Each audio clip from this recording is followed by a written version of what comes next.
Hey, good morning. Welcome to Yoga Shamanics and Shamanic Empowerment. My name is Dillyn. Quick little bio of me. I've been practicing shamanism for 9 or 10 years now, and I'm going to go into some details about soul loss and how to navigate back from soul loss. So one form of soul loss is depression, and depression occurs when we experience trauma, which is a form of soul loss. And basically, the soul loss is a self-protective response. So if your psyche feels it won't survive in a situation, like being a victim of sexual abuse or being bullied, a part of the spirit starts to split off in order to survive that traumatic situation, so they can cope, and the lost parts may be returned on their own with your own conscious effort, meaning it takes work, meaning you have to be courageous and committed to retrieving that part of you that had fractured off. And when your loss is so great that you can't seem to go back, no matter what you try,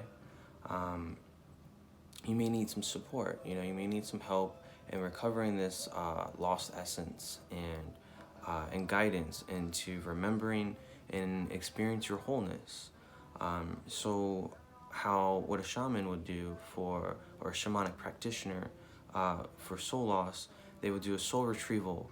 And a soul retrieval is a practice, a direct experience, a modality that allows somebody to remember their most beautiful portions, and it's a really good shamanic healing way to bring life, purpose, self-protection, well-being, connection, clarity, and it's restorative.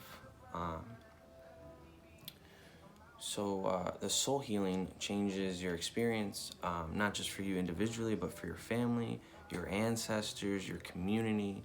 So doing this work is like paramount for healing in your whole entire lineage. Recovering your essence and becoming who you are meant to be as a gift is one kind of criteria that can come out of it.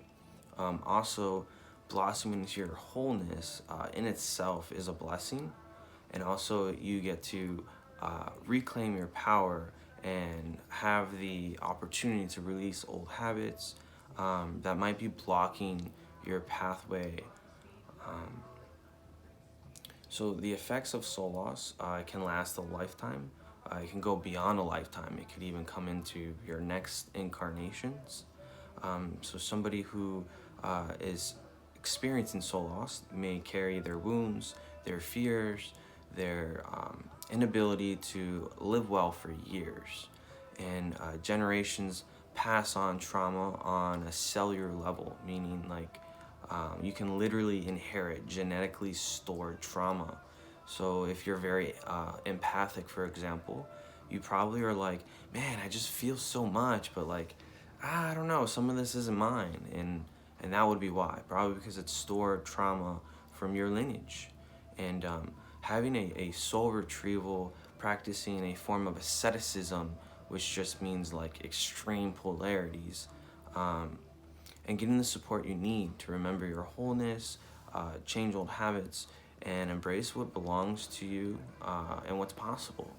And these are some of the reasons why somebody should dive into soul retrieval, or at least check it out and see if it's for them. But like I said, it requires your participation. It's not just the guidance you're getting, it's you adding to as well, because it's a very reciprocated exchange between you and your mentor, facilitator, coach, guide, whatever it is, whoever it is that's supporting you with this. So some ways on how you know you need a soul retrieval. Some ways would be like if you're feeling detached, as if life is passing on by. If you suffer from chronic illness or grief. If you have lost Your memories of an event or entire periods of your life will be another indicator. If you feel empty or that something is missing would be uh, another indicator. And all these feelings can indicate you lost a vital essence or portion of your soul, and this creates damage to your energy body and your spirit body. And imagine you decide to seek soul retrieval, and you get help remembering who you are, who you want to be, right? And your retrieval replaces what belongs in you, meaning like your ability to have adventures, to shine, to grow, to evolve, and to be your whole self. And then you can engage in life again with gusto. You no longer feel empty. Your grief gives way to a joyful connection, and you learn to love your life and love the world again. And this tactic modality is just it's really, really powerful. It's really, really powerful when you're held in the proper container, in the safe space. And what else about soul retrieval? Soul retrieval is known and used worldwide, and nearly every indigenous culture or tradition uses some form of this tactic, especially if you work with plant medicines. Plant medicines themselves have a way, an intelligence of bringing this soul retrieval or power retrieval into your life. That's why they're so effective and they're so accelerated with growth. So it is classic shamanic healing techniques in which a healer seeks out and tracks lost soul parts in parallel realities with the help of allies, power animals, spirit guides, spirit ancestors, different beings, orishas, benevolent spirits, angels, you name it. Like they build an alliance with these allies in order to get guidance, seek healing, have remedies, and the healer, the practitioner, brings back your lost parts and gives them back to you. And it's always with the intent to help you return to wholeness, to how you were born. So some things that are utilized inside of the shamanic journey, like we'll use the drum or perhaps a rattle, any kind of percussion type thing. So like for example, when I drum, I ask 4 questions. I ask, what does this person need for their wholeness?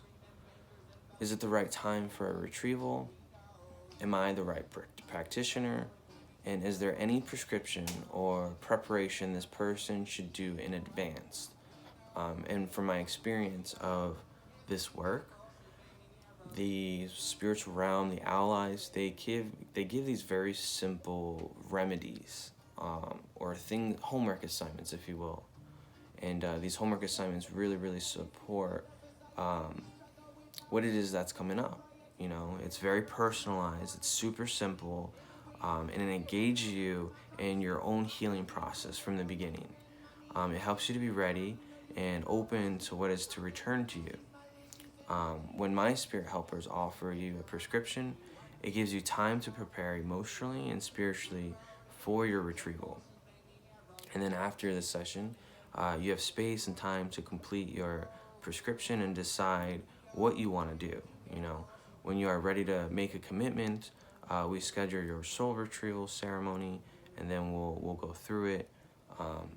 I work with my helping spirits to find one or more of your lost parts. And in this process, the spirits, power animals, spirit teachers, who are my allies and also your allies, and with whom I maintain a deeply reciprocated relationship, their role is to guide and help and support with finding these lost pieces. So sometimes they take you on like a bit of a journey. Like they take you on an adventure in this non-ordinary reality. And I'll learn the ages of the soul parts when they left, what kind of happened to them. I discover the gifts and strengths your soul parts are bringing back to you. And then I ask what the returning parts might want from you so they can feel safe and cared for. And that's like my way of saying tending the soil. You know, you get to tend the soil before these retrievals will actually stick and stay. I carry the energy of your returning parts, and I basically like blow them back into you, or sometimes you just like hug them into yourself. There's different ways on how you retrieve it. And if you have some quiet time for absorbing what you have returned, along with like soothing time in nature, that's super important for integrating, which just means to bring into wholeness, bring in parts and pieces into one. And then finally, I share with you what I learned, what gifts I have brought back to you, a part of your essence. And this is just the beginning. This is what is called soul remembering. And the healing that follows soul retrieval is healing work that is after our work, where you get to absorb, integrate, and really like live those gifts into your day-to-day life. So like you'll first get a glimpse of, and then there's requirements for you to like really embody it into your being. And then we'll follow up and that sort of thing to make sure you're applying the homework assignments. So during your remembering process, you'll gain knowledge of your soul's purpose in the world. You can discover qualities and strengths that offer you vitality and awareness, and you'll receive support to move forward. You can learn to embrace, make space for, and nurture your returned essences. And it's like you befriend them. You become best friends with them, if you will. You get to know your soul parts on your own terms, and learn, meaning like they'll tell you how to care for them, how to bring in radical acts of self-care, and how to reunite parts of yourself. You will explore the qualities that have been returned to you in your essence. You release attitudes, patterns, habits that continue to block your wholeness. And you discover how to use your new energy. You step into your essence with grounded clarity, grounded energy, open-heartedness, and you learn how new skills and tools for continuing your integration and self-empowerment. And these are just some of the things, that you might experience in your soul remembering process. And when you're complete, when you're finished with your remembering, some experiences you might feel will be to feel whole, know how to love your whole self, including your shadow as well as your light, and be empowered to walk your true path. Live your life with courage, joy, and compassion. What else? So how we work together, throughout I'll guide you through the process of remembering. It's a spiritual healing that results in your regained wholeness. It is a journey of discovery, like learning about a lover or a long-lost friend, familiar and mysterious all at the same time. It's really interesting, actually, the process that we dive into. There's a lot of limiting conversations that will get shattered, a lot of limiting beliefs, and that's actually one thing I really love about this practice of shamanism is it doesn't matter what you believe, honestly. It really doesn't. It doesn't matter what religion you follow, what spirituality you're in. This modality can be applied to anybody. And what I really like about how it doesn't matter about beliefs is because it's inclusive to everything. So whatever it is that you already study, whatever it is that you already do, this practice can have some sort of benefit for you in strengthening your power and what you already are natural at. Okay, so your part in the retrieval and like your role, if you will, for the remembering process is to come with a clear intention. The better your clarity, the better the bigger the rewards, basically. And you'll receive support and commit to your own healing, which is super important for you to be a participation of this. It's very engaging, so it's not a passive thing where you just are going to be able to receive. Like, it's actually going to be a give and take relationship. And then also come with the willingness to shift your pain, what hasn't worked in your life, and to see the possibility of the joy that can be bridged within that pain. So you get to be ready to receive, you'll be welcomed, and make friends with your returned essence. That's super important, which is, again, what I call fertilizing the soil, tending the soil, making sure that you've done the preparatory work for these fractures to come back to you, and not just come back to you, but to stick around and hang out. So I also will ask for you to commit to follow-ups and supportive sessions throughout your remembering process, because the ceremony, the retrieval, that's 10% of the work. Honestly, it's 10% of the work. The other 90% is when we're integrating, when we're bringing it to wholeness, when we're actually solidifying into our normal waking state. And that's the idea, is to be whole, complete, and perfect. That's the idea. And the more you're willing to follow Spirit's guidance and prescriptions and ceremony,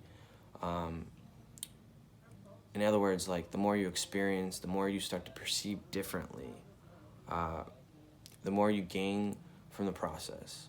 So just as the cure of a cast on a broken leg is required physical therapy to strengthen and heal muscles and tendons, same thing with soul remembering. Like, it's necessary for you to have a direct engagement with your own healing. It's super paramount for you to have this direct healing, or direct engagement with your healing. And when you don't follow through with what Spirit suggests, nothing will change. Like, you'll just go right back to where you were. And if you resonate with what I'm saying, then you're probably on the right track. You're probably on the right track. And if you don't resonate with what I'm saying, that's totally fine too. It's probably just not for you then. So also, I would suggest checking this modality out if you've tried other healing modalities, other therapies, other hypnosis, other prayers, inner child healing work, and nothing really changed for you. There are several possibilities of what's going on there. There are several possibilities. One thing is, your trauma could be so deep that those other modalities didn't really address it, because the soul retrieval, for example, addresses the limbic brain, meaning it addresses what doesn't respond to words. It's more likely to help you get past the trauma. So, like, how this works is, here in the West, we're very left dominant brained. The left is very logical, intellectual. They say that is the side of the ego dominance, meaning it creates separation and division.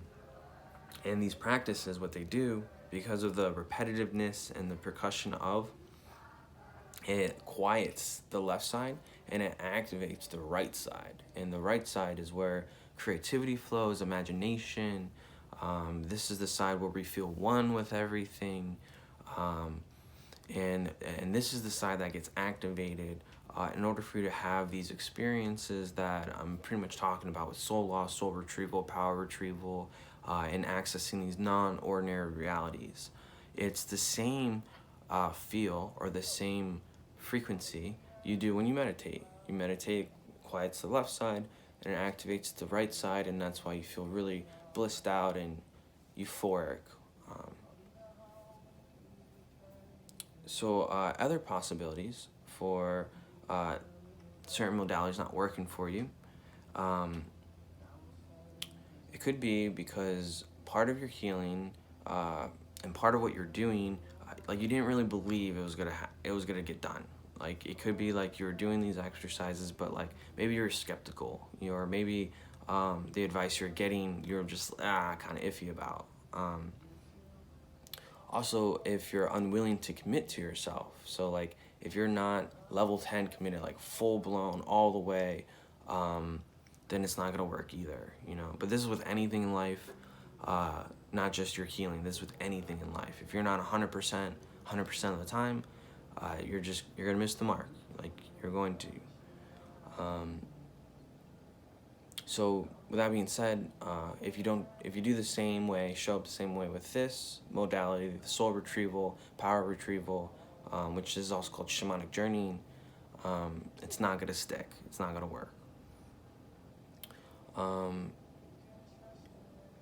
What else?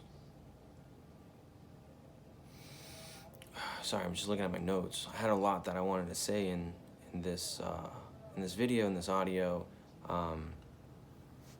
One thing I want to mention as well is shamanism is not a religion. It's not a religion. It's not about external medicines, even though this practice does work very well with plant medicines, but it's not necessary. There are tons and tons of shamans and shamanic practitioners that don't even touch plant medicines, so those aren't really required. Basically, what shamanism is it's an ancient practice of connecting with nature, connecting with living beings all around us, with the entire web of life. And it's to learn and to do our healing. All of our work happens in a sacred, protected space. Like I mentioned earlier, we use percussions, the drum, the rattles, maybe a Jew harp, bells, and then we focus our intention. We drop out of our minds into the theta state I was mentioning, which is what you enter when you're in meditation, and you metaphorically journey into parallel worlds. I'm going to leave a separate video talking about the different worlds that you can go into. I also have an ebook called Shamanic Journey 101. It's called Spirit Flight. I changed the name of it. It's called Spirit Flight 101. Spirit Flight is what they call Shamanic Journey. What else?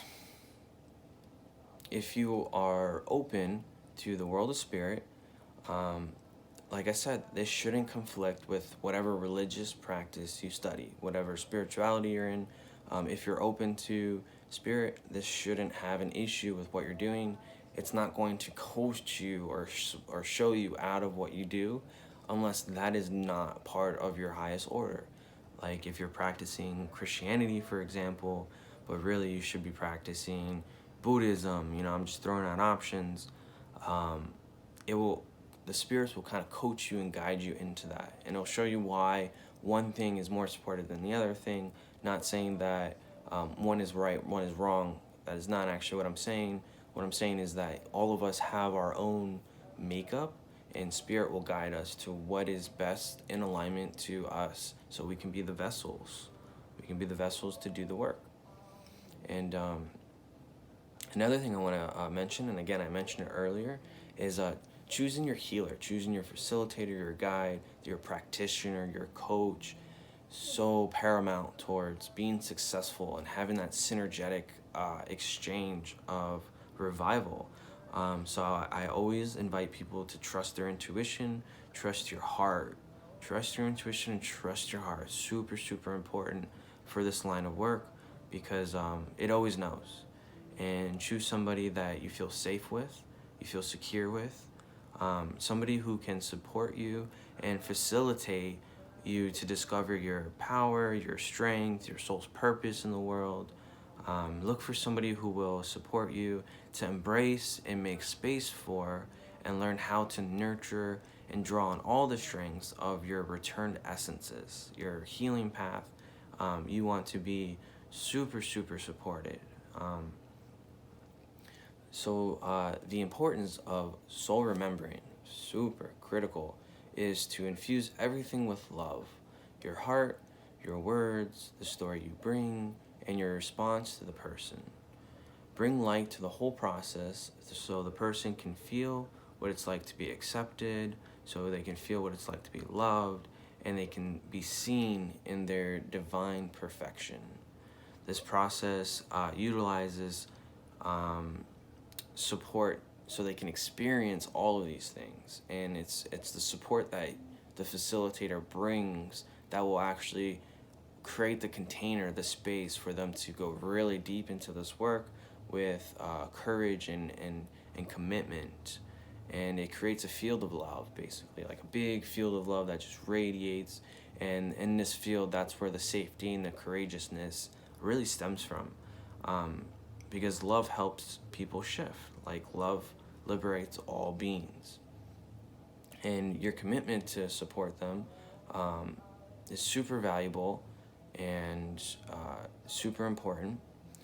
And it's crucial to express your compassion with the clients, even if they cannot face change. So say they're struggling with change, say they don't follow up with the spirit-given prescription or the homework assignments, say they drop out of what it is that you're up to. They're not willing to go further along into the process.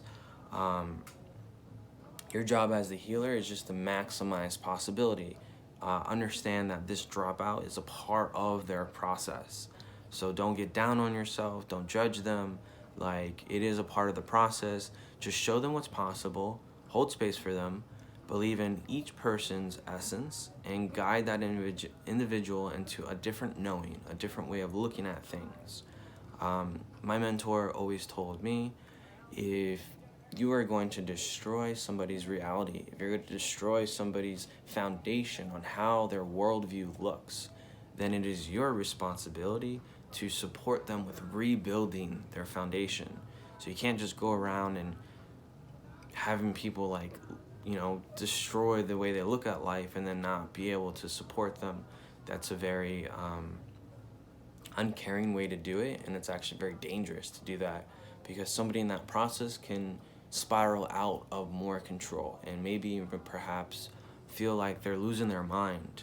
So it's really important to nurture them. It's also important to not feel like you're fixing anybody, because there's nobody to fix. They're always whole, complete, and perfect, and we're just here to remind them of that whole, complete, and perfectness. So if you're trying too hard with somebody, it's probably time to take a look at your attachments and what's going on there. Because if you're not supporting, if you're not bringing soul pieces back, if you're not curing, if you're not facilitating healing, these are all good things to look at. They're all good things to, it's feedback to see if the healing is being reciprocated. It's if the individual is being engaged in the process, and if you can support them. So the person's participation is super, super powerful, super, super important, and it is a criteria. I personally won't work with somebody who doesn't fit these criteria. It's not to shame, blame, or wrong anybody. It's just about protecting them and protecting myself, and making sure that the container is safe and harmonious and joyful, even through the chaos and turbulence. Whew. So, transformation, what it looks like. Having your soul essence returned to you and embracing your wholeness will look like you being filled with courage, you being filled with joy and compassion. You'll experience life differently. You'll know how to love your whole self, radical acts of self-love, and you'll be empowered to walk your true path. This transformation is a wonderful gift from the spirit world, and it makes all of us happier and more joyful. If this sounds like you, if this sounds like what you're interested in, what you want to explore, I would love for you to have a chat with me, reach out. I don't know if you guys can see that. That is not my actual website anymore, so I'll leave below new links and ways to contact me. You can message me on any sort of platform, or I'll leave more information too. And I wanted to just kind of like reaffirm what Shamanic Journey does, you know, and what it is that it's all about. And it's a great way to press the reset button on your life, that you can unveil your inner light and let it shine brightly and thoroughly through yourself. And not only does it take us into hidden dimensions of non-ordinary reality, which, like I said, I'll talk about those in another video. You do this to meet with unseen helper allies. Again, like I mentioned, I'll talk more deeply about that. And they hold wisdoms valuable to our well-being. It also takes us deeper into ourself and in the truth of who we are. And this kind of meditation you can come back to again and again, especially when you're feeling down or out of your norm. It will do the trick to bring you to your most brilliant essential nature. And the goal for you in this sort of thing is to cultivate a rich inner landscape so you can step into beautiful possibilities for your life and with more confidence. As you learn to enter into deep inner states, you'll feel more joy, empowerment, and appreciation of life. You'll begin to truly walk the path of spirit and not be tied to what your ego is pushing you towards, but instead what you give your true meaning. And as you grow the skills of shamanic journeying over time, you'll experience enhanced well-being emotionally, mentally, physically, spiritually. You'll learn to ride the waves of change more gracefully, as well as what changes are realistic to make in your life. So you'll learn how to bring the practice of shamanism, the oldest spiritual practice in the world, into your modern day life to improve the aspects of yourself. You'll learn how to harness power of ceremony and create healing and positive change in your life and for those around you, and also the power of shamanic journeying, how it can connect you with many sources of guidance and inspiration, so you can tap into literally your own intuitive gifts and manifest the positive outcomes for yourself and others, which I really love. I'm all about empowerment. So you'll notice how I work with you is I'm never really gifting you just insights. I'm always gifting you an insight with an empowerment, meaning like, how can you bring that to your life? How can you find your own answers? Because you're your own best guru. You're your own powerful teacher. And yeah, so I encourage you to really step into that. So how shamans view emotional and physical illnesses, it causes us to seek guidance through the shamanic journey, and it shows us how to shift the ways that we think of things. And also shamanism is a way of life that improves our health, well-being, and is a beautiful, supportive way to bring service to the planet, which is why I've been studying it for this long now. And when we stand in fear, we cannot lean into ourselves to make good judgments. Our discernment becomes clouded, and when we stand in our power, we open up to larger experiences and sharpen our discernment. The path to develop shamanic practice starts with developing alliances with benevolent spirits and submitting to them as a vessel through which they work, which is what I mentioned earlier, is being a clean vessel, being an instrument for God's will to step through. And this is a great practice to work with allies like that and have them support what it is that you're doing. And the key to doing all of this is safety, being safely in one's power, always leaning in, meaning always finding curiosity instead of fear, and allowing those experiences to sharpen your discernment. Discernment is like the bread and butter to anything that you're doing in life. So the shaman or the shamanic practitioner, they must often go where others fear to thread, where others fears to go into, and they retrieve these powerful insights to gift and offer to those who are looking for grace. And again, if you have any questions, comments, concerns, please reach out, let me know. I would love for you to like the video, share it, subscribe, and I am complete. You guys have a great day. Thank you for taking the time to listen and hearing my heart and sharing wisdom with me. And I'm looking forward to connecting with you if this is something that you feel you can benefit out of, or if it's something that you just want to learn more about, or whatever it is that fits your fancy.